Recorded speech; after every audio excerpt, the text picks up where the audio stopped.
এয়া আকাশবাণী গুৱাহাটী সন্ধিয়াৰ আঞ্চলিক বাতৰি পঢ়িছো অৰুণিমা গোস্বামীয়ে আৰু মোৰ সৈতে আছে ঋতুস্মিতা তামুলী।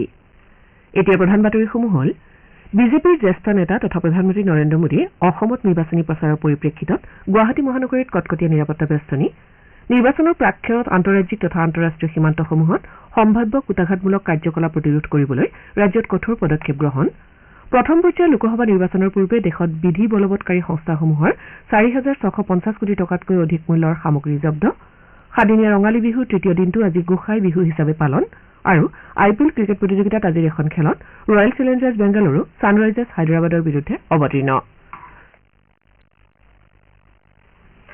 এতিয়া শুনক বিতং বাতৰি। লোকসভা নিৰ্বাচনৰ দিন চমু চাপি অহাৰ লগে লগে অসমতো বিভিন্ন ৰাজনৈতিক দলসমূহৰ প্ৰচাৰ অভিযান তুংগত উঠিছে।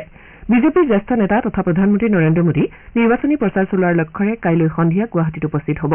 বৰঝাৰ বিমান বন্দৰৰ পৰা কইনাধৰালৈ যাত্ৰা কৰাৰ সময়ত প্ৰধানমন্ত্ৰীগৰাকীক দলীয় নেতাকৰ্মীসকলৰ লগতে ৰাইজে আদৰণি জনাব। শ্ৰীমোদীৰ এই কাৰ্যসূচীৰ প্ৰতি লক্ষ্য ৰাখি গুৱাহাটী মহানগৰীত নিৰাপত্তা ব্যৱস্থা কটকটীয়া কৰি তোলা হৈছে। প্ৰধানমন্ত্ৰীৰ আগমনৰ প্ৰতি লক্ষ্য ৰাখি মহানগৰীৰ কেইবাটাও পথত বাণিজ্যিক যান বাহন চলাচলত নিষেধাজ্ঞা জাৰি কৰা হৈছে। তেওঁ পৰহিলৈ বৰপেটা আৰু দৰং ওদালগুৰি লোকসভা সমষ্টিৰ প্ৰাৰ্থী দুগৰাকীৰ হৈ নলবাৰীত নিৰ্বাচনী প্ৰচাৰত অংশ ল'ব। এই প্ৰচাৰ কাৰ্যসূচীক কেন্দ্ৰ কৰি নলবাৰী জিলাত ব্যাপক প্ৰস্তুতি অব্যাহত আছে। জিলাখনত নিৰ্বাচনী প্ৰচাৰ আৰু প্ৰশাসনে গ্ৰহণ কৰা ব্যৱস্থা সন্দৰ্ভত জিলাখনৰ সংবাদদাতা ৰমেন কলিতাই এইদৰে কয়। প্ৰধানমন্ত্ৰী নৰেন্দ্ৰ মোদীয়ে অহা 17 এপ্ৰিলত নলবাৰী জিলাৰ বৰকুৰাত এখন নিৰ্বাচনী সভাত অংশগ্ৰহণ কৰিবলগীয়াৰ পৰিপ্ৰেক্ষিতত নলবাৰী চহৰত সুৰক্ষা ব্যৱস্থা অধিক কটকটীয়া কৰি তোলা হৈছে। আনকি প্ৰধানমন্ত্ৰীৰ সভাৰ পৰিপ্ৰেক্ষিতত 27 নম্বৰ ৰাষ্ট্ৰীয় ঘাইপথকে ধৰি বিভিন্ন পথত যান বাহনৰ চলাচল নিয়ন্ত্ৰণ কৰাৰ ব্যৱস্থা কৰিছে। ইতিমধ্যে মুখ্যমন্ত্ৰী ডক্টৰ হিমন্ত বিশ্ব শৰ্মাই শনিবাৰে বিয়লি প্ৰধানমন্ত্ৰীৰ প্ৰস্তাৱিত সভাস্থলী পৰিদৰ্শন কৰি সুৰক্ষা ব্যৱস্থাৰ বুজ লয়। তেওঁ জিলা প্ৰশাসনৰ উচ্চপদস্থ বিষয়াসকলৰ লগত এখন বৈঠকত মিলিত হৈ প্ৰধানমন্ত্ৰীৰ সভাখনৰ বিভিন্ন দিশ সম্পৰ্কত তথ্য আহৰণ কৰে। মুখ্যমন্ত্ৰীগৰাকীয়ে জানিবলৈ দিয়া মতে সেইদিনা প্ৰধানমন্ত্ৰীয়ে 10:30 নলবাৰীত উপস্থিত হ'ব। এই সভাত বিভিন্ন বিধানসভা সমষ্টিৰ পৰা প্ৰায় 2 লাখ লোক গোট খোৱাৰ কথা।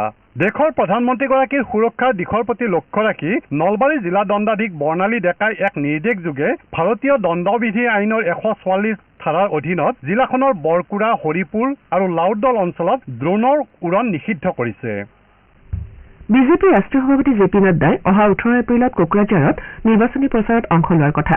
তেওঁ বিজেপি মিত্ৰজোঁটৰ UPPLৰ প্ৰাৰ্থী জয়ন্ত বসুমতাৰীৰ হৈ নিৰ্বাচনী প্ৰচাৰত অংশ ল'ব। আনহাতে কংগ্ৰেছ নেত্ৰী প্ৰিয়ংকা গান্ধীয়ে কাইলৈ যোৰহাটত নিৰ্বাচনী প্ৰচাৰত অংশ লোৱাৰ কথা। তেওঁ যোৰহাট সমষ্টিৰ বিৰোধী মিত্ৰজোঁটৰ প্ৰাৰ্থী গৌৰৱ গগৈৰ হৈ তিতাবৰৰ পৰা যোৰহাটলৈ ৰোড শ্বত অংশগ্ৰহণ কৰি প্ৰচাৰ চলাব। ইপিনে ডিব্ৰুগড় লোকসভা সমষ্টিৰ বিজেপি মিত্ৰজোঁটৰ প্ৰাৰ্থী সৰ্বানন্দ সোণোৱালে আজি মাকুমত কেইবাখনো নিৰ্বাচনী প্ৰচাৰ সভাত অংশগ্ৰহণ কৰে। শ্ৰীসোণোৱালে ডিগবৈ বৰবিল হনুমান মন্দিৰৰ পৰা গান্ধী মৈদানলৈ এটা পদযাত্ৰাতো অংশ লয়। বিজেপিৰ নেতা তথা মুখ্যমন্ত্ৰী ডক্টৰ হিমন্ত বিশ্ব শৰ্মাই কাজিৰঙা লোকসভা সমষ্টিৰ বিজেপি মিত্ৰজোঁটৰ প্ৰাৰ্থী কামাখ্যা প্ৰসাদ তাছাৰ হৈ আজি হোজাইৰ লামডিঙত এখন জনসভাত অংশগ্ৰহণ কৰে। তেওঁ শোণিতপুৰৰ বিজেপি মিত্ৰজোঁটৰ প্ৰাৰ্থী ৰঞ্জিত দত্তৰ হৈও তেজপুৰত ৰোড শ্বত অংশ লয়। আনহাতে কংগ্ৰেছ তথা বিৰোধী দলৰ প্ৰাৰ্থীসকলে নিৰ্বাচনী প্ৰচাৰ অব্যাহত ৰাখিছে। যোৰহাট সমষ্টিৰ কংগ্ৰেছ প্ৰাৰ্থী গৌৰৱ গগৈয়ে আজি তিতাবৰত নিৰ্বাচনী প্ৰচাৰ চলায়। ডিব্ৰুগড় সমষ্টিৰ বিৰোধী মিত্ৰজোঁটৰ প্ৰাৰ্থী লুৰিণজ্যোতি গগৈয়ে তিনিচুকীয়াৰ কেইবাটাও স্থানত নিৰ্বাচনী সভাত অংশগ্ৰহণ কৰে। অসম প্ৰদেশ কংগ্ৰেছ কমিটিৰ সভাপতি ভূপেন কুমাৰ বৰাই আজি ধুবুৰী সমষ্টিৰ প্ৰাৰ্থী ৰকিবুল হুছেইনৰ হৈ মানকাছাৰত প্ৰচাৰ চলায়। ৰাজ্যত সমাগত লোকসভা নিৰ্বাচন স্বচ্ছ আৰু নিয়াৰিকৈ পৰিচালনাৰ বাবে নিৰ্বাচন আয়োগে বিশেষ তৎপৰতা গ্ৰহণ কৰিছে। এই অনুসৰি প্ৰতিটো ভোটগ্ৰহণ কেন্দ্ৰত ভোটদাতাৰ বাবে যাৱতীয় ব্যৱস্থা গ্ৰহণ কৰাৰ লগতে ভোটগ্ৰহণ প্ৰক্ৰিয়া সুচাৰুৰূপে সম্পন্ন কৰিবলৈ আয়োগে নিৰাপত্তা আৰু অন্যান্য দিশসমূহো সূক্ষ্মভাৱে তদাৰক কৰি আছে। নিৰ্বাচনত স্পৰ্শকাতৰ হিচাপে বিবেচিত হ'বলগীয়া ভোটকেন্দ্ৰসমূহত ৱেবকাষ্টিঙৰ ব্যৱস্থা কৰাৰ লগতে কেন্দ্ৰৰ ভিতৰে বাহিৰে CAPF অৰ্থাৎ কেন্দ্ৰীয় সশস্ত্ৰ আৰক্ষী বাহিনী নিয়োগ কৰা হ'ব। তদুপৰি EVMসমূহ অনা নিয়া কৰা বাহনসমূহত GPS সংলগ্ন কৰি ৰখা হ'ব। প্ৰায় 20,000খন বাহনত GPS ট্ৰেকিঙৰ ব্যৱস্থা থাকিব। ৰাজ্যৰ মুখ্য নিৰ্বাচনী বিষয়া অনুৰাগ গোয়েলে এই বিষয়ে প্ৰকাশ কৰিছে। তেওঁ কয় যে এতিয়ালৈকে নিৰাপত্তা বাহিনীৰ 60টা কোম্পানী নিয়োগৰ ব্যৱস্থা কৰা হৈছে আৰু আন্তঃৰাষ্ট্ৰীয় সীমান্তসমূহত জনসাধাৰণৰ আহ-যাহৰ ক্ষেত্ৰত চোকা দৃষ্টি ৰখা হৈছে। তেওঁ লগতে কয় যে এইবাৰৰ ভোটকেন্দ্ৰসমূহত দৃষ্টিহীন লোকসকলে ব্ৰেইল পদ্ধতিৰে ভোট দিব পাৰিব। তদুপৰি জ্যেষ্ঠ নাগৰিক সন্তান সম্ভৱা আৰু দিব্যাংগসকলক অপেক্ষা নকৰাকৈ ভোটদানৰ সুবিধা প্ৰদান কৰা হ'ব আনহাতে 85 বছৰ ঊৰ্ধৰ জ্যেষ্ঠ নাগৰিক আৰু শাৰীৰিক প্ৰতিবন্ধকতা থকা লোকসকলক তেওঁলোকৰ ইচ্ছা অনুসাৰে নিজৰ বাসগৃহৰ পৰা ভোটদানৰ সুবিধা দিয়া হৈছে ইপিনে ৰাজ্যখনত নিৰ্বাচন প্ৰযুক্তিৰ সহায়ত পৰিচালনাৰ বাবে আয়োগে ভালেমান অত্যাধুনিক ব্যৱস্থা গ্ৰহণ কৰিছে ভোটদাতাৰ তালিকা প্ৰস্তুত কৰাৰ বাবে ইৰোনেট নামৰ ছফ্টৱেৰ ব্যৱহাৰৰ উপৰি ৰাজ্যখনত নিৰ্বাচনী আচৰণবিধি উলংঘাৰ ঘটনা পৰিলক্ষিত হোৱা মাত্ৰেই নিৰ্বাচন আয়োগক অৱগত কৰিবলৈ CVGIL এপ জনসাধাৰণৰ বাবে মুকলি কৰা হৈছে এই এপত পঞ্জীয়ন হোৱা 90% গোচৰ লাভ কৰাৰ 100 মিনিটৰ ভিতৰত নিষ্পত্তি কৰা হৈছে ৰাজ্যখনত 4,35,000 নতুন ভোটদাতা আছে আৰু তেওঁলোকক সৰ্বোত্তম গণতান্ত্ৰিক অধিকাৰ সাব্যস্ত কৰাৰ বাবে উৎসাহিত কৰিবলৈ ভালেমান সজাগতামূলক কাৰ্যসূচী গ্ৰহণ কৰা হৈছে ভোটদান সৰ্বাত্মক কৰি তোলাৰ বাবে সুইপ কাৰ্যসূচীৰ অধীনত জিলা প্ৰশাসনসমূহে বিভিন্ন ব্যৱস্থা গ্ৰহণ কৰি আছে আনহাতে এইবাৰ নিৰ্বাচনত নিয়োজিত হ'বলগীয়া কৰ্মচাৰীসকলে নিৰ্বাচনৰ দিনটোৰ বাবে মৰগীয়া বানচ লাভ কৰাৰ উপৰি পৰিবহনৰ সুবিধা আৰু থকা খোৱাৰ ব্যৱস্থা লাভ কৰিব একেদৰে নিৰ্বাচনী দায়িত্বত নিয়োজিত ব্যক্তি অসুস্থ হৈ পৰিলে তেওঁলোকক আয়ুষ্মান ভাৰত জন আৰোগ্য যোজনাৰ অধীনত বিনামূলীয়া চিকিৎসা সেৱা প্ৰদান কৰা হ'ব নিৰ্বাচনী দায়িত্বত নিয়োজিত কোনো ব্যক্তি দুৰ্ঘটনাগ্ৰস্ত হলে বা তেওঁলোকৰ প্ৰাণহানি হলেও তৎকালীনভাৱে পৰিয়ালক সাহায্য দিয়াৰ ব্যৱস্থা কৰা হ'ব বুলিও নিৰ্বাচন আয়োগে প্ৰকাশ কৰিছে ইফালে নিৰ্বাচনৰ সময়ত নিৰাপত্তাৰ দিশটোত বিশেষভাৱে দৃষ্টি ৰখা হৈছে আন্তঃৰাজ্যিক তথা আন্তঃৰাষ্ট্ৰীয় সীমান্তসমূহত সম্ভাৱ্য কুটাঘাতমূলক কাৰ্যকলাপ প্ৰতিৰোধ কৰিবলৈ কঠোৰ পদক্ষেপ লোৱা হৈছে বাক্সা জিলাৰ ভাৰত ভূটান সীমান্ততো এনেধৰণৰ নিৰাপত্তাজনিত ব্যৱস্থা গ্ৰহণ কৰা হৈছে এই সন্দৰ্ভত জিলাখনৰ আয়ুক্ত তথা জিলা নিৰ্বাচনী বিষয়া কৃষ্ণা বৰুৱাই এইদৰে কয় আমাৰ ভূটানৰ লগত we have 83 kilometers of border with Bhutan আৰু সেইটো ইন্টাৰনেশ্যনেল ভূটান আমি অলৰেডি আমাৰ কাউন্টাৰপাৰ্টৰ লগত আমি কথা পাতিছো এইদিনাখন on the day of voting এই যিকেইটা আমাৰ আছে গেটছ আছে সেইকেইদিন বন্ধ থাকিব আৰু লগতে এতিয়াও আমি চান্দুক ঝংকাত অলৰেডি আমি এটা ফিক্স SSC টিম এটা বহাইছো ষ্টেটিক সাৰ্ভেইলেন্স টিম প্ৰত্যেকখন গাড়ী যি আহে কিন্তু আমি ভূটানৰ পৰা অহা গাড়ী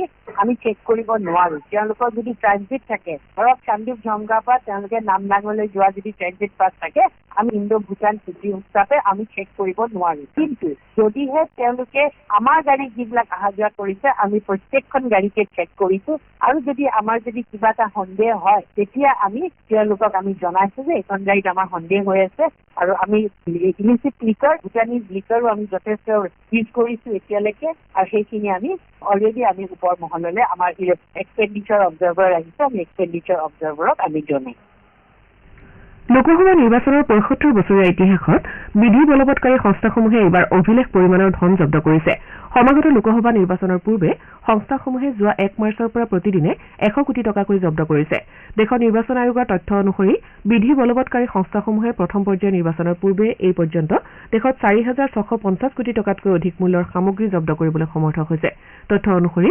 ৩৯৫ কোটিৰো অধিক ধনৰ লগতে ৪,০৮৯ কোটি টকা মূল্যৰ সুৰা জব্দ কৰা হৈছে ইয়াৰ লগতে ৫৬২ কোটি টকা মূল্যৰ সোণ আৰু ১,১৪২ কোটি টকা মূল্যৰ অন্যান্য সামগ্ৰী জব্দ কৰা হৈছে উল্লেখযোগ্য যে ২০১৯ চনৰ নিৰ্বাচনৰ সময়ত আয়োগে ৩,৪৭৫ কোটি টকাৰ মূল্যৰ সামগ্ৰী জব্দ কৰিছিল আয়োগে প্ৰকাশ কৰা মতে অবৈধ ধনৰ বিৰুদ্ধে আয়োগৰ স্থিতি পৰৱৰ্তী সময়তো কঠোৰ হৈ থাকিব আৰু অভিযান অব্যাহত থাকিব ৰাজ্যখনৰ প্ৰথম পৰ্যায়ত ৫টা সমষ্টিত হ'বলগীয়া লোকসভা নিৰ্বাচনলৈ মাজত মাত্ৰ ৩টা দিন বাকী থকা অৱস্থাত নিৰ্বাচন হ'বলগীয়া জিলাসমূহৰ প্ৰশাসনে কঠোৰ ব্যৱস্থা লৈছে নিৰ্বাচনী আচৰণবিধি উলংঘাৰ ঘটনা ৰোধ কৰাৰ উপৰি এই নিৰ্বাচন নিয়াৰিকৈ পৰিচালনাৰ বাবে প্ৰতিখন জিলা প্ৰশাসনে যাৱতীয় ব্যৱস্থা গ্ৰহণ কৰিছে ১৯ এপ্ৰিলত নিৰ্বাচন হ'বলগীয়া কাজিৰঙা শোণিতপুৰ লখিমপুৰ ডিব্ৰুগড় আৰু যোৰহাট সমষ্টিৰ অন্তৰ্ভুক্ত জিলাকেইখনত নিৰ্বাচনৰ পৰিপ্ৰেক্ষিতত ১৭ এপ্ৰিলৰ বিয়লি ৫ বজাৰ পৰা ভোটদানৰ দিনা বিয়লি ৫ বজা পৰ্যন্ত সুৰা নিষিদ্ধ ঘোষণা কৰা হৈছে এই সময়ছোৱাত সুৰাজাতীয় সামগ্ৰী বিক্ৰী কৰা পাইকাৰী আৰু খুচুৰা বিপণী তথা দেশীয় সুৰাৰ দোকানসমূহ বন্ধ থাকিব এই আদেশ উলংঘাকাৰীৰ বিৰুদ্ধে অসম আবকাৰী আইনৰ নিৰ্দিষ্ট ধাৰাৰ অধীনত বিধিগত ব্যৱস্থা গ্ৰহণ কৰা হ'ব ইফালে দ্বিতীয় আৰু তৃতীয় পৰ্যায়ৰ নিৰ্বাচনৰ বাবেও জিলাসমূহত যাৱতীয় ব্যৱস্থা লোৱা হৈছে দ্বিতীয় পৰ্যায়ত নিৰ্বাচন হ'বলগীয়া কৰিমগঞ্জত অহা ১৮ এপ্ৰিলৰ পৰা প্ৰিজাইডিং আৰু পলিং বিষয়াৰ প্ৰশিক্ষণ শিবিৰ মুকলি কৰা হ'ব এই শিবিৰ দিনৰ ১০ বজাৰ পৰা বিয়লি ৪:৩০ বজালৈ মুকলি থাকিব আপোনাৰ ভোট আপোনাৰ কণ্ঠ ভোটৰ শক্তিৰে নিৰ্মাণ কৰক সুস্থ গণতন্ত্ৰ লোকসভা নিৰ্বাচনৰ প্ৰথম পৰ্যায়ত অহা ১৯ এপ্ৰিলত পুৱা ৭ বজাৰ পৰা বিয়লি ৫ বজাৰ ভিতৰত কাজিৰঙা শোণিতপুৰ লখিমপুৰ ডিব্ৰুগড় আৰু যোৰহাটত হ'বলগীয়া ভোটগ্ৰহণত গণতান্ত্ৰিক অধিকাৰ সাব্যস্ত কৰি শক্তিশালী গণতন্ত্ৰৰ অংশীদাৰ হওক শ্ৰোতাসকলে সন্ধিয়াৰ আঞ্চলিক বাতৰি শুনিছে আকাশবাণী গুৱাহাটী কেন্দ্ৰৰ পৰা পৰৱৰ্তী বাতৰি শুনক ঋতুস্মিতা তামুলীৰ পৰা সাদিনীয়া ৰঙালী বিহুৰ তৃতীয় দিনতো আজি ৰাইজে পৰম্পৰাগতভাৱে গোসাই বিহু হিচাপে পালন কৰিছে। সেই অনুসৰি অসমৰ ৰাইজে ৰাজহুৱা নামঘৰ, সত্ৰ আদিত নাম প্ৰসংগ কৰে। বটদ্ৰৱা, মাজুলী আৰু বৰপেটা সত্ৰৰ উপৰিও মঠ মন্দিৰ, দেৱালয়সমূহত ভক্তৰ সমাগম পৰিলক্ষিত হয়। গুৱাহাটী মহানগৰীৰ শক্তিপীঠ কামাখ্যা ধামৰ উপৰিও অন্যান্য উপাসনা স্থানসমূহতো ভালেসংখ্যক ভক্তই ভিৰ কৰে। ইফালে ৰাজ্যজুৰি বহাগ বিহুৰ আনন্দ উৎসাহ অব্যাহত আছে। উজনিৰ পৰা নামনিলৈ গাঁৱে ভূঞে চহৰে নগৰে ঢোল পেপাৰ শব্দ আৰু নাচনী নাচোনৰ চেৱত উৎসৱমুখৰ পৰিৱেশৰ সৃষ্টি হৈছে।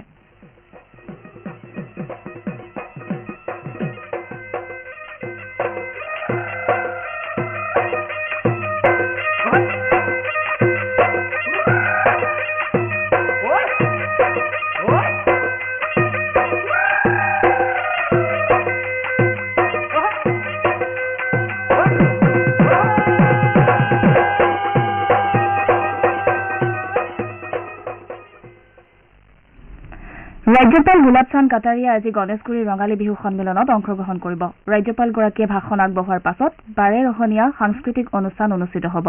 গুৱাহাটী মহানগৰীৰ বিভিন্ন প্ৰান্তত মঞ্চ বিহু কাৰ্যসূচীত অনুষ্ঠিত হৈছে। ভৰলুমুখ, চান্দমাৰী, গণেশগুৰি, নুনমাটি, বেলতলাকে ধৰি বিভিন্ন ঠাইত মঞ্চ বিহুৰ আকৰ্ষণীয় অনুষ্ঠান উপভোগ কৰিবলৈ অগণন লোকে ভিৰ কৰিছে।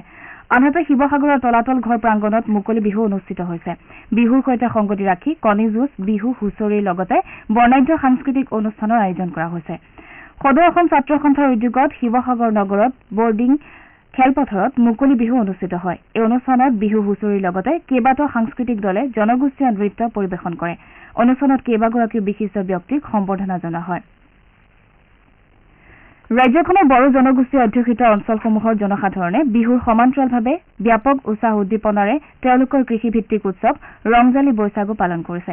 এই উপলক্ষে খাম, চিফুং, জটা, চেৰজাৰ শব্দত উখল মাখল পৰিৱেশৰ সৃষ্টি হৈছে। বড়ো লোকসকলে এই উৎসৱ উপলক্ষে সুস্বাদু খাদ্য সম্ভাৰ প্ৰস্তুত কৰাৰ লগতে নৃত্য গীতেৰে আনন্দমুখৰ পৰিৱেশৰ সৃষ্টি কৰিছে। পৰম্পৰা অনুযায়ী বিভিন্ন ঠাইত ঘৰে ঘৰে গৈও তেওঁলোকে নৃত্য পৰিৱেশন কৰে। সদৌ বড়ো ছাত্ৰ সন্থা চমুকৈ আপচুৰ উদ্যোগত কোকৰাঝাৰ উচ্চতৰ মাধ্যমিক আৰু বহুমুখী বিদ্যালয়ত মুকলি বৈশাগু উৎসৱৰ আয়োজন কৰা হৈছে। এই উৎসৱত জনগোষ্ঠীটোৰ বিভিন্ন বয়সৰ লোকে ৰং বিৰঙী পৰম্পৰাগত সাজপাৰ পৰিধান কৰি অংশ লৈছে। ৰাজ্যখনত নিৰ্বাচনী প্ৰচাৰৰ সময়ত বিজেপিয়ে নিৰ্বাচনী আৰ্হি আচৰণ বিধি উলংঘা কৰা বুলি আম আদমী পাৰ্টীয়ে দলটোৰ বিৰুদ্ধে অভিযোগ উত্থাপন কৰিছে।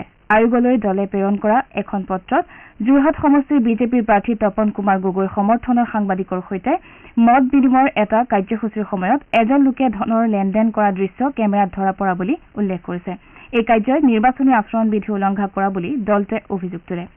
আনহাতে ধনৰ লেনদেনত জড়িত এই ব্যক্তিজনৰ বিজেপিৰ শীৰ্ষ নেতৃত্বৰ সৈতে যোগাযোগ ৰখাৰ তথ্য আছে বুলিও পত্ৰখনত উল্লেখ কৰা হৈছে। দলটোৱে আয়োগক এই ক্ষেত্ৰত বিজেপি সমষ্টিটোৰ প্ৰাৰ্থী তপন কুমাৰ গগৈ আৰু সংশ্লিষ্ট সকলোৰে বিৰুদ্ধে প্ৰয়োজনীয় সকলো ব্যৱস্থা গ্ৰহণ কৰিবলৈ আহ্বান জনায়। অহা 19 এপ্ৰিলত প্ৰথম পৰ্যায়ত দেশৰ 17খন ৰাজ্য আৰু 4টা কেন্দ্ৰীয় শাসিত অঞ্চলৰ মুঠ 102টা সংসদীয় সমষ্টিত নিৰ্বাচন অনুষ্ঠিত হ'ব। এই পৰ্যায়ত অসমৰ 5খন, অৰুণাচল প্ৰদেশ, মণিপুৰ আৰু মেঘালয়ৰ 2খনকৈ আসনৰ বাবে ভোটগ্ৰহণ কৰা হ'ব।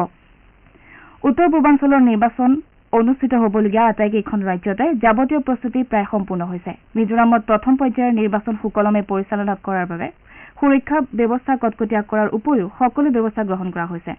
মিজোৰামৰ আৰক্ষী সঞ্চালক প্ৰধানে প্ৰকাশ কৰা মতে কেন্দ্ৰীয় চৰকাৰে ৰাজ্যখনত নিৰ্বাচন নিয়াৰিকৈ পৰিচালনাৰ বাবে CAPFৰ 12টা কোম্পানী নিয়োগ কৰিছে। তদুপৰি ৰাজ্যখনত নিৰ্বাচনী আচৰণ বিধি উলংঘাৰ ঘটনা ৰোধ কৰাৰ বাবে কঠোৰ ব্যৱস্থা লোৱা হৈছে। IPL ক্ৰিকেট প্ৰতিযোগিতাত আজি চেন্নাই এম চিন্নাস্বামী ষ্টেডিয়ামত হ'বলগীয়া খেলত ৰয়েল চেলেঞ্জাৰ্ছ বাংগালুৰু ছানৰাইজ হায়দৰাবাদৰ বিৰুদ্ধে অৱতীৰ্ণ হ'ব। খেলখন সন্ধিয়া 7:30 বজাত অনুষ্ঠিত হ'ব। বাতৰি শেষ কৰাৰ পূৰ্বে প্ৰধান বাতৰিসমূহ আকৌ এবাৰ। বিজেপিৰ জ্যেষ্ঠ নেতা তথা প্ৰধানমন্ত্ৰী নৰেন্দ্ৰ মোদীৰ অসমত নিৰ্বাচনী প্ৰচাৰৰ পৰিপ্ৰেক্ষিতত গুৱাহাটী মহানগৰীত কটকটীয়া নিৰাপত্তা বেষ্টনী। নিৰ্বাচনৰ প্ৰাক্ষণত আন্তঃৰাজ্যিক তথা আন্তঃৰাষ্ট্ৰীয় সীমান্তসমূহত সাম্ভাব্য কুটাৰঘাতমূলক কাৰ্যকলাপ প্ৰতিৰোধ কৰিবলৈ ৰাজ্যত কঠোৰ পদক্ষেপ গ্ৰহণ। প্ৰথম পৰ্যায়ৰ লোকসভা নিৰ্বাচনৰ পূৰ্বে দেশৰ বিধি বলবৎকাৰী সংস্থাসমূহৰ 4,650 কোটি টকাতকৈও অধিক মূল্যৰ সামগ্ৰী জব্দ। সাদিনীয়া ৰঙালী বিহুৰ তৃতীয় দিনটো আজি গোসাই বিহু হিচাপে পালন IPL ক্ৰিকেট প্ৰতিযোগিতাত আজি এখন খেলত ৰয়েল চেলেঞ্জাৰ্ছ বেংগালুৰু ছানৰাইজ হায়দৰাবাদৰ বিৰুদ্ধে অৱতীৰ্ণ এতিয়াৰ বাতৰি ইমানতে অন্ত পৰিল